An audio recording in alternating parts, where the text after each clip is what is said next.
Ekologiya vazirligi nazorat inspeksiyasi davlat inspektorlari hamda Ichki ishlar vazirligi, Milliy gvardiya va Toshkent shahrining prokuraturasi bilan birgalikda 2025-yil 15-mart kuni Ekologiya vazirining reyd buyrug'iga asosan hamkorlikda Toshkent shahri Olmazor tumanida joylashgan qush bozorida qo'shma reyd tadbirlari amalga oshirildi. Tabiatga mansub bo'lgan, tutqunlikda saqlash kerak bo'lmagan qushlarning oldi-sottisiga chek qo'yildi.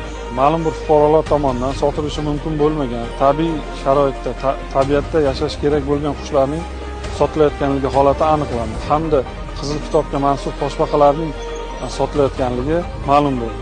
Barcha qushlar va Qizil kitobga mansub O'rta Osiyo toshbaqalari belgilangan tartibda davlat inspektorlari tomonidan olib qo'yilgan qushlar va hayvonlar belgilangan tartibda tabiatga qo'yib yuborish chora-tadbirlari amalga oshirildi. Bunda davlat inspektorlari tomonidan 1000 ga yaqin chumchuqsimonlarga mansub qushlar va 40 ga yaqin O'rta Osiyo toshbaqalari hamda 3 dona yirtqichsimonlar turkumiga mansub qushlar belgilangan tartibda olib qo'yilgan.